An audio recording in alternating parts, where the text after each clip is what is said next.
Now let's talk about how to modify your sales message given the climate that we're trying to operate in. If you've attended any of our webinars in the past, you know that we have many sales training videos and we've done many sessions on building your sales message. So I'm not going to go through that in detail, and if you don't know, go back to our other videos. But our message building process is to start with your product, identify the target buyer for your sales message, identify the value that when your product or service is provided to that particular type of buyer, what are the improvements that they can see, what are the pain points you can help to make go away, what are some questions to ask, probably questions that identify if the prospect has the pain that you can help to fix, what is an example of a previous customer or client that you've helped.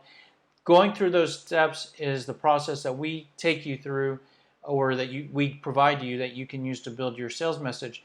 So where we can start to modify whatever message you've created is by looking at the value part of your sales message.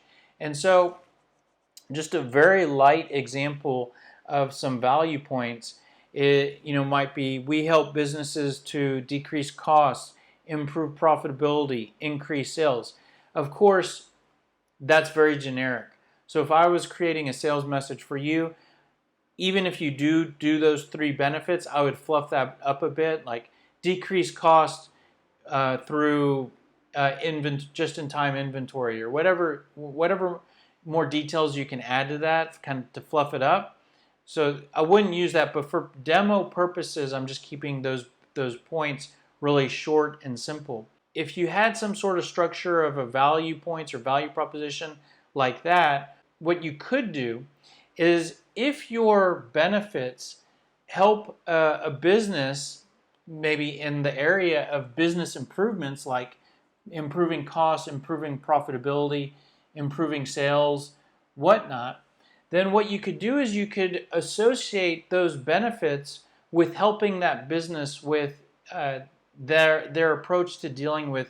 For example, if a business is dealing with decreased foot traffic and decreased sales, or being shut down, or whatever the case, maybe the product or service that you sell will help indirectly with those challenges. So for example, if you help to decrease costs or improve profitability or increase sales, even knowing what you sell does not necessarily help with COVID-19.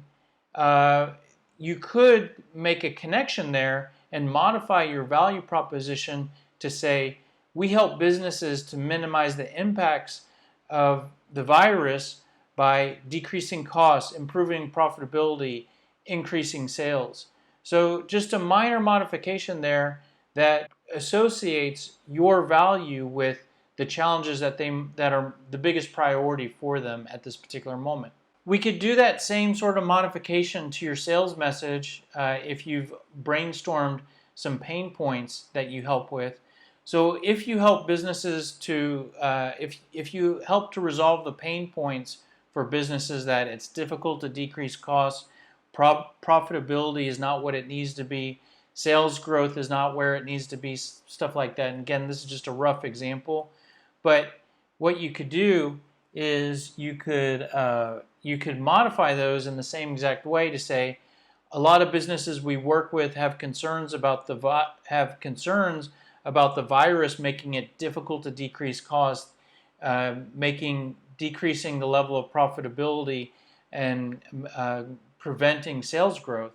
And so that becomes the pain points part of your sales message. And so when you modify your sales message, again, there's previous training webinars that go through how to create those 4 pieces of content. We actually refer to those as building blocks. And then you can use those building blocks to create emails and call scripts. But here's an example of using a cold email that we've provided in previous training modules and modify it to be more indirectly connected to the pandemic. So, the intro to the email might say, the reason for the email is that we are helping small businesses minimize the impacts of the virus by, and then you list out some of the improvements. I don't know if you want to improve those areas, and that's why I'm reaching out. you could do the same thing with pain points. So the reason for the email is that a lot of small businesses that we work with are having challenges with the virus, making it difficult for this and challenging for that and difficult for this. I don't know if you're concerned about those areas, and that's why I'm reaching out. So again, not a revolutionary thought. I'm just trying to give you ideas of how to modify your message to bring in the pandemic. This hopefully just gives you ideas that you can build on, right? I'm not saying that this is a perfect email or that this is the only change that you should make, but I'm just trying to give you ideas to build off. And by the way, I think this is better than saying I hope you're doing okay given the virus and the pandemic and the challenging times, or stay safe.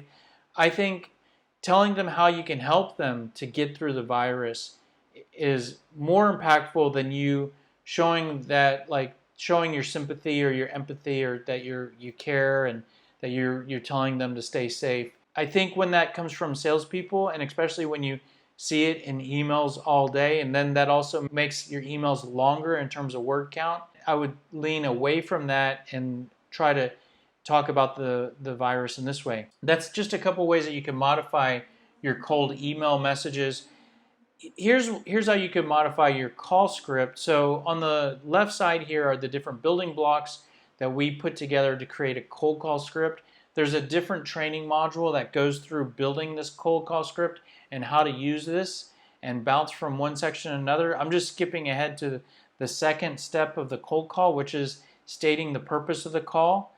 And so if you modify your message to be more connected to the pandemic, you could say, when you get to stating the purpose of your call, the reason for my call is we're helping small businesses to minimize the impacts of the virus, and we're doing that by improving this, decreasing that, and you could also use your pain points as the purpose of the call. The reason for my call is a lot of small businesses that we work with are having challenges with the virus, making it difficult to do this and difficult to do that, and they're worried about this. And then you move to the next step of this sales script, which is the sales takeaway, which is where you might say something like, but I don't know if those are concerns for you or not, and that's why I'm reaching out.